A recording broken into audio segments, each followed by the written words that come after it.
प्रिय साथियों नमस्कार। मैं संजय कुमारी सरोज आप सभी का सरोज संपदा चैनल पर सहृदय स्वागत करती हूँ।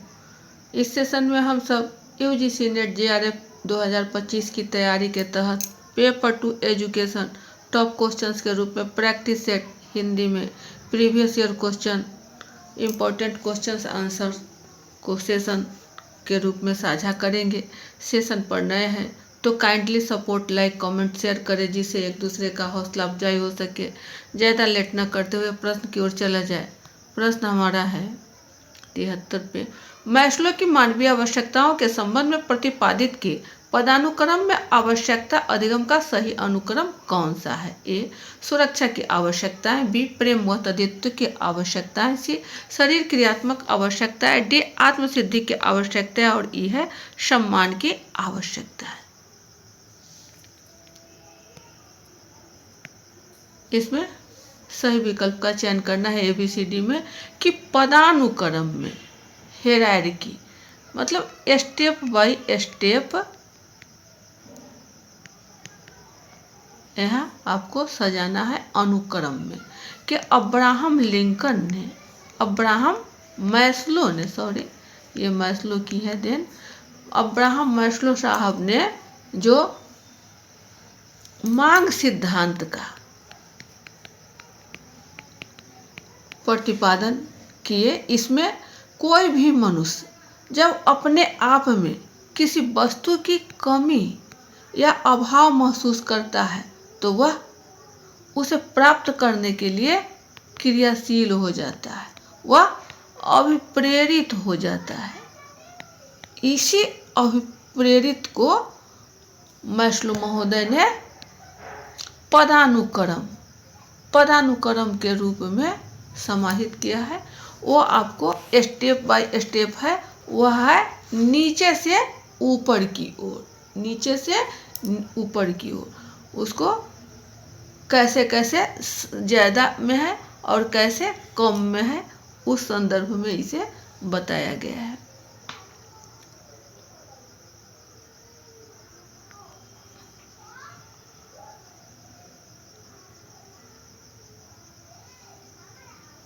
ये है आपको क्रम।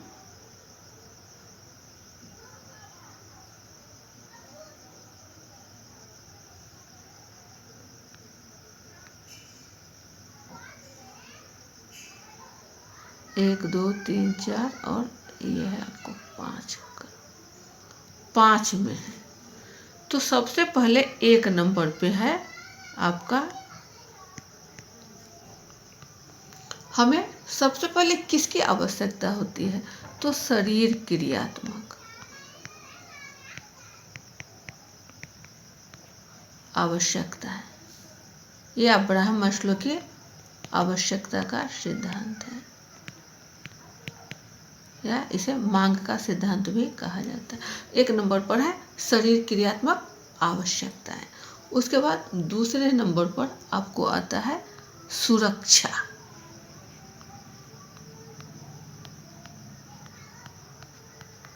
की आवश्यकता। तीसरे पर है आपको प्रेम व तदित्व की आवश्यकता है और चौथे पर है सम्मान और सबसे अंत में हमें क्या चाहिए? तो आत्मानुभूति।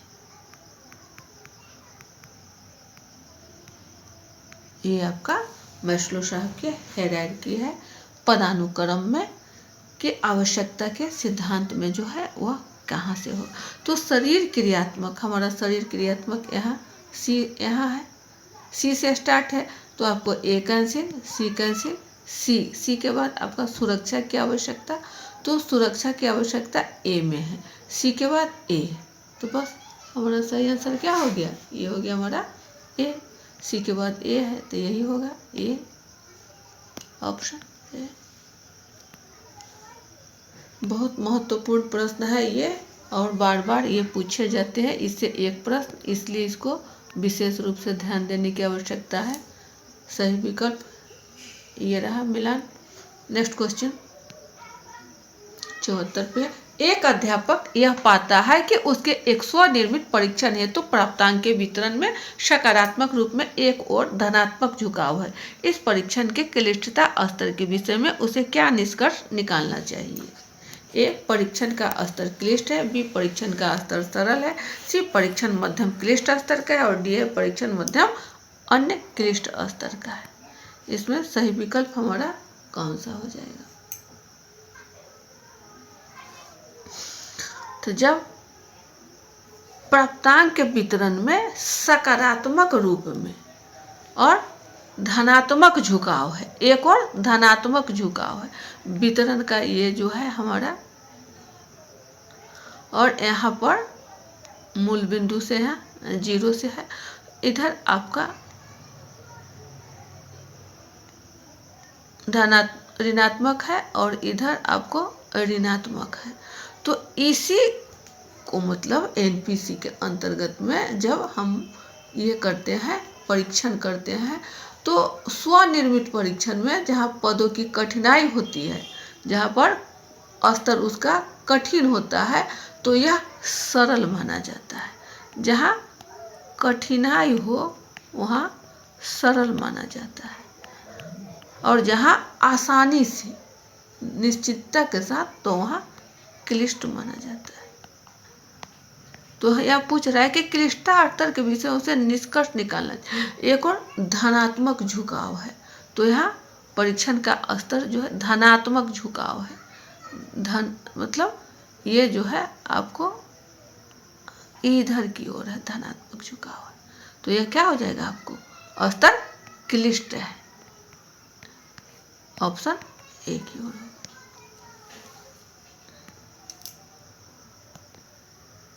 सही आंसर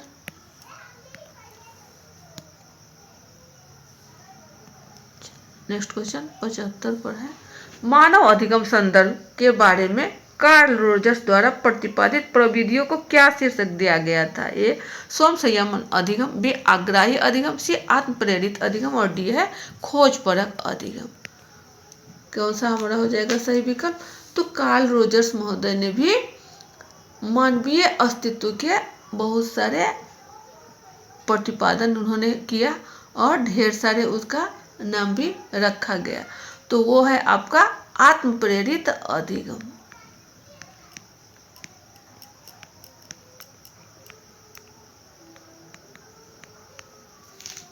इसमें अधिगम करता जो है, जो उसे समस्याएं मिलती है उनसे जुड़ी हुई अधिगम को वह सृजित करता है और वह स्वचालित अधिगम की संज्ञा दिया जाता है। तो क्या हो जाएगा हमारा? आत्म प्रेरित अधिगम, ऑप्शन सी। सही आंसर का मिलान है।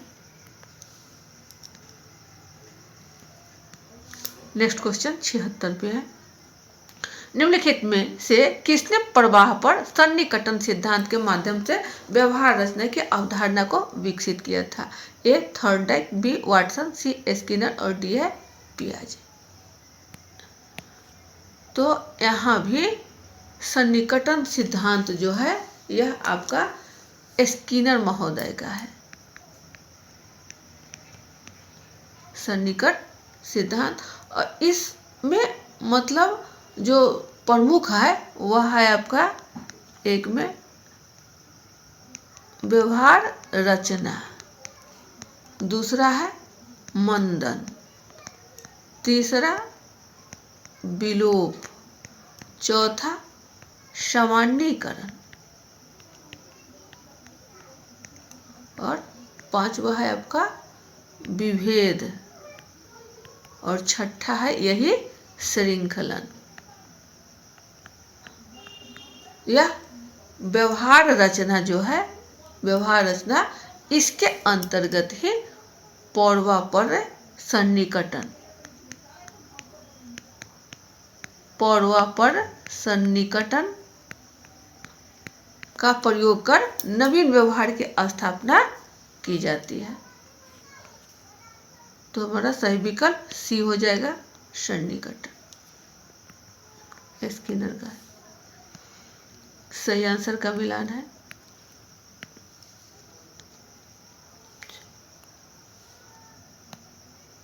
अगला प्रश्न है 77 पर, पाठ्यक्रम मूल्यांकन का समरूप निर्भरता प्रतिमान का विकास किसके द्वारा किया गया था? A Ralph Tyler, B Malcolm Provus और C Robert Stake, D Daniel Stufflebeam. तो यहाँ मूल्यांकन जो है पाठ्यक्रम मूल्यांकन, इसका समरूप निर्भरता प्रतिमान रॉबर्ट स्टेक द्वारा किया गया था। ऑप्शन हमारा क्या हो जाएगा? सी।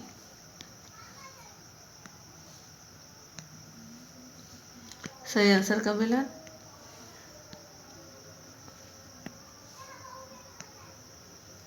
78 पे है।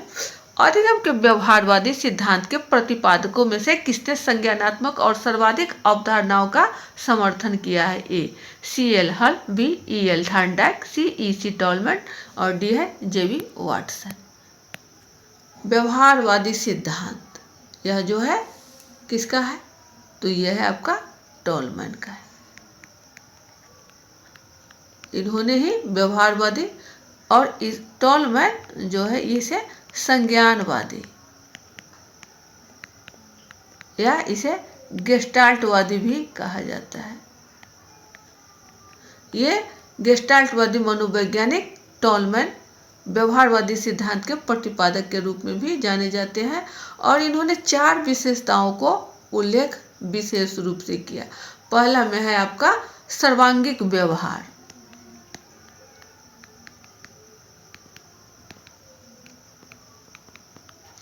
दूसरा है आपको जो अंतर क्रिया संपन्न होती है वह, और तीसरा है आपका जो साधन चयन किया जाता है, चौथा है आपका सर्वांगिक व्यवहार, इसे जो शिक्षणीय हो।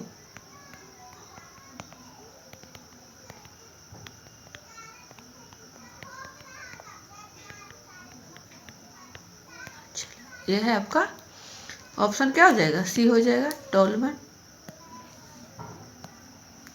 ये रहा आपका सही आंसर का मिला, ईसी टॉलमैन। नेक्स्ट क्वेश्चन 79 है, निम्नलिखित में से कौन से शिक्षक मूल्यांकन के लिए पूर्ववर्ती संबद्ध मानदंड है? ए शिक्षक के व्यक्तित्व का स्वरूप और अभिप्रेरणात्मक प्रवृत्ति, बी अनुदेशन के दौरान प्रतिपुष्टि देने और अनुवर्ती क्रिया संबंधी शिक्षक द्वारा अपनाई गई पद्धति, सी शिक्षण के दौरान शिक्षक द्वारा सुनिश्चित किए गए अधिगम और अभिप्रेरणा की मात्रा, डी शिक्षक की सामाजिक सामर्थ्य और स्वाभिमान, ई शिक्षक द्वारा प्रयुक्त प्रबंधन और अनुकरण प्रविधि। यह आपको 5 है और इसमें से कोई 2 का ही चयन करना है। पूर्ववर्ती संबद्ध मानदंड यही है, इसमें हमारा क्या हो जाएगा? तो शिक्षक के व्यक्तित्व का स्वरूप और अभिप्रेरणात्मक प्रवृत्ति, उसका जो व्यक्तित्व है वह हमारा पूर्ववर्ती संबद्ध मानदंड है, ये हमारा पूर्णतः सही है। अनुदेशन के दौरान प्रतिपुष्टि देने और अनुवर्ती क्रिया संबंधित शिक्षक द्वारा अपनाई गई पद्धति नहीं, यह आपका उपयुक्त उतना नहीं है। शिक्षण के दौरान शिक्षक द्वारा सुनिश्चित किए गए अधिगम और अभिप्रेरणा, यह भी उतना उपयुक्त नहीं है। डी कह रहा है शिक्षक की सामाजिक सामर्थ्य और स्वाभिमान। देखिए ये पूर्ववर्ती संबद्ध मानदंड पूछा जा रहा है, और ये बी और सी जो है वह वर्तमान के लिए सापेक्ष है। तो शिक्षक की सामाजिक, उसे समाज में कौन सा है, उसका स्वाभिमान कैसा, यह भी आपका वाइटल है, यानी ए हो जाएगा और डी हो जाएगा। ऑप्शन हमारा ए होगा।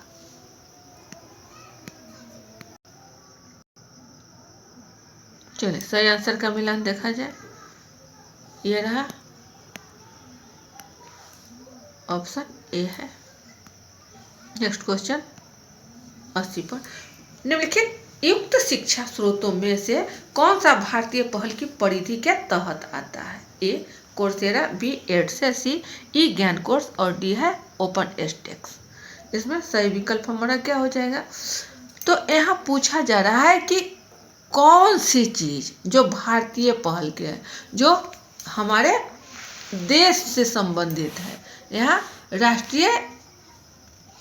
राष्ट्रीयता की भावना से संबंधित है, जो हर दृष्टिकोण से यानी कॉपीराइट से सुरक्षित है, वह हमारा कौन सा होगा।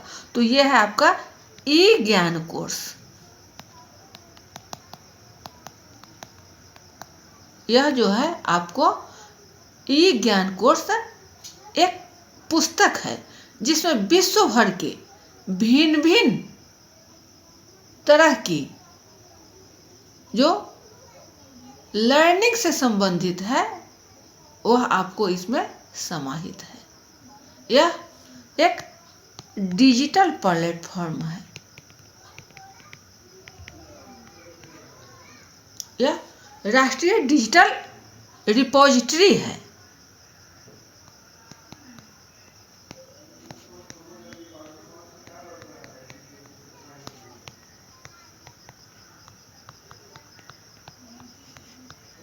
इसमें कॉपीराइट संरक्षित रहता है। तो क्या हो जाएगा हमारा सही विकल्प सी, ई ज्ञान course.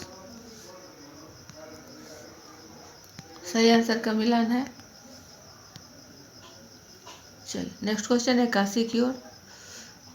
Serve Shiksha Abhiyan adopted which of the following? A zero resource room policy, B zero rejection policy, C zero exception policy और डी है zero home based education policy. क्या होगा सही? यहाँ जो है शून्य अस्वीकृति नीति, शून्य अस्वीकृति नीति को zero rejection policy, zero rejection policy option हमारा बी होगा। इसमें संपूर्ण भारत में एक योजना बनाई गई, एक पॉलिसी बनाई गई। इसमें प्रारंभिक शिक्षा माने 1 से 8 तक के सारे बच्चों को सार्वभौमिककरण के अंतर्गत शून्य अस्वीकृति नीति को अपनाया गया। इसमें इसका जो मुख्य उद्देश्य था वह था कि जो बच्चों को प्रवेश होती है विद्यालय में और उसके बाद जो कठिनाई होती है उन कठिनाइयों के अध्ययन करके उस पर काबू पाना, ये और उसको सुधारना। तो ऑप्शन हमारा बी हो जाएगा जीरो रिजेक्शन पॉलिसी। सही आंसर का मिलान है। चलिए नेक्स्ट क्वेश्चन है 82 पर। निम्नलिखित में से कौन सावित्री ए लीजेंड एंड सिंबल पुस्तक के लेखक है? ए महात्मा गांधी, बी सावित्रीबाई फुले, सी श्री अरविंद और डी है स्वामी विवेकानंद। कौन सा है?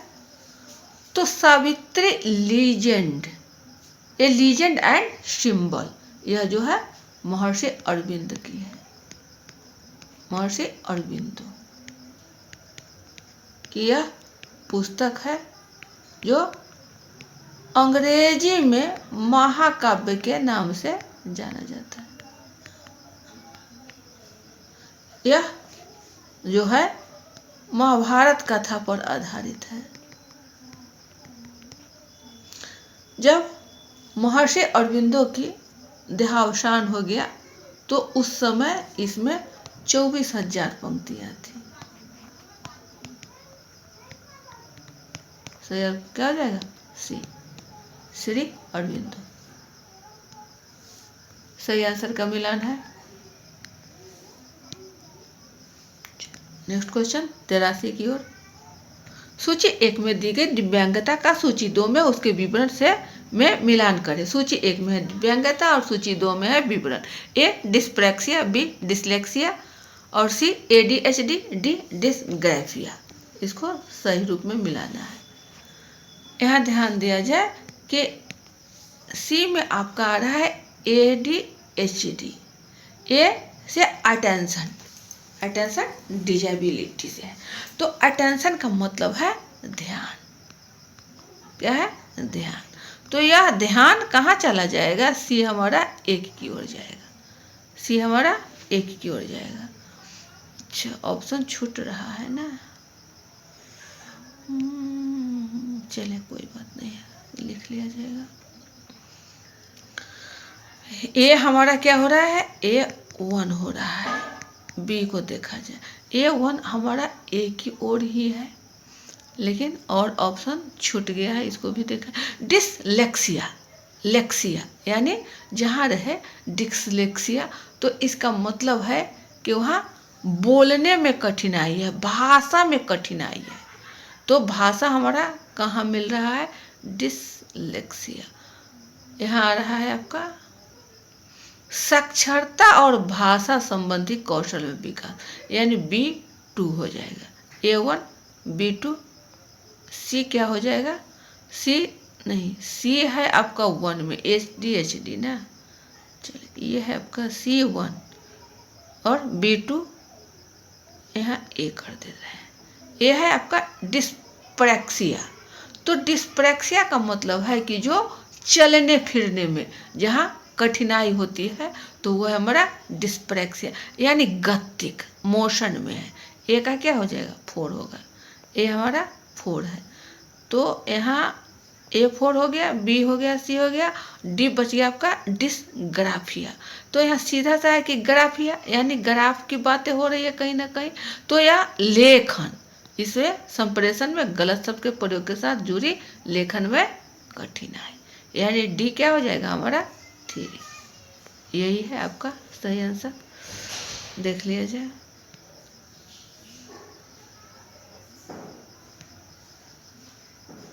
चलिए 84 की ओर।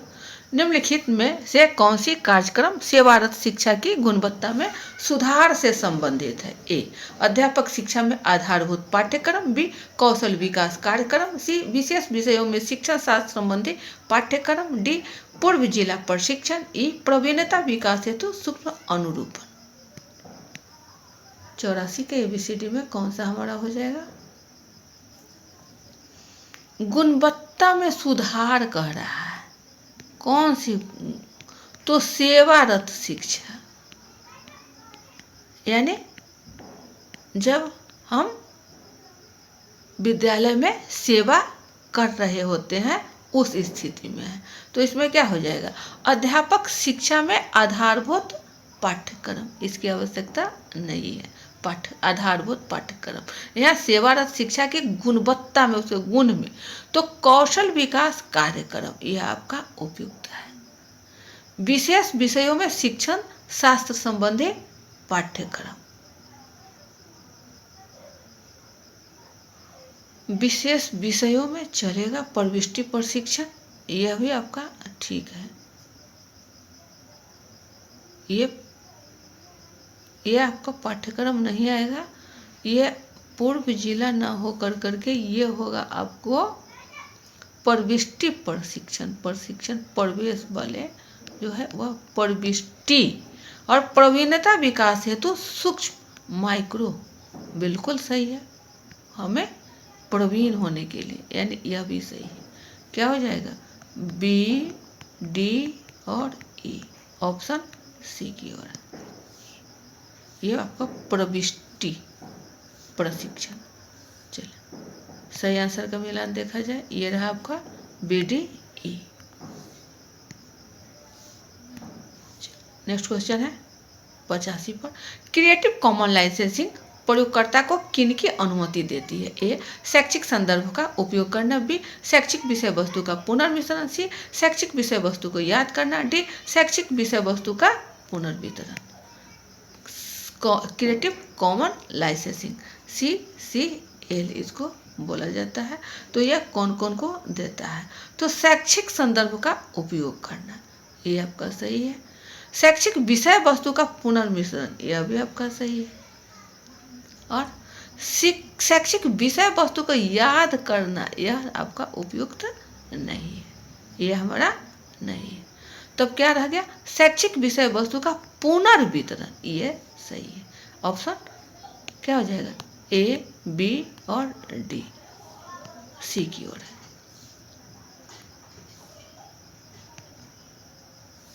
सही आंसर का मिलान है।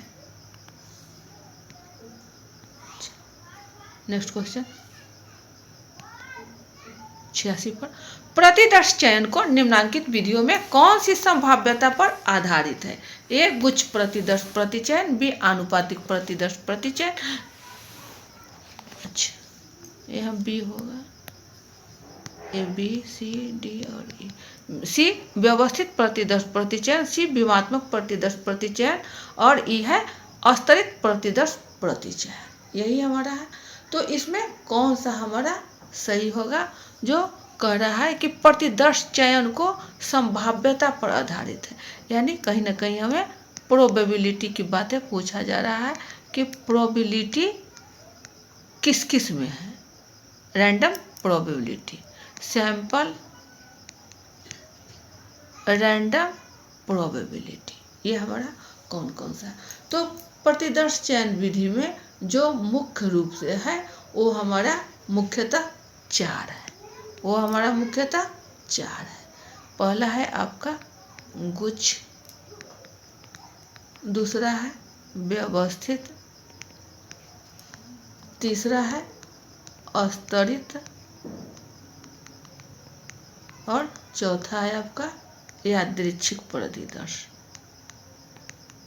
इसको सरल रैंडम भी बोला जाता है। तो ये 4 है।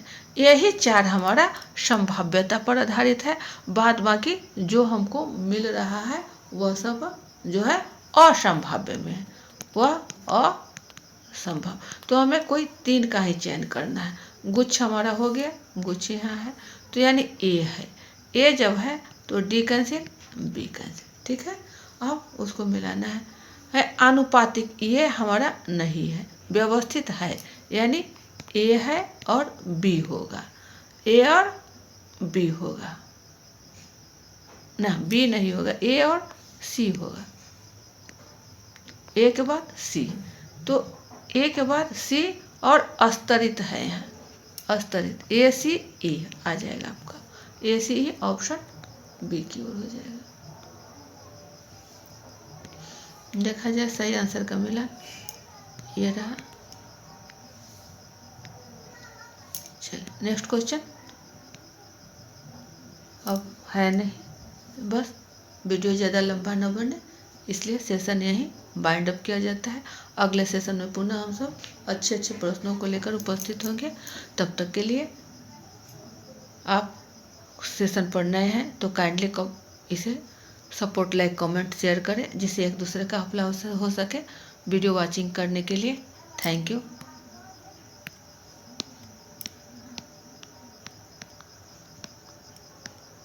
ये आपको इम्पोर्टेंट सेशन था, इसको ध्यानपूर्वक समाधान करेंगे जिससे आपका परीक्षा उपयोगी साबित हो। जय हिंद, वंदे मातरम।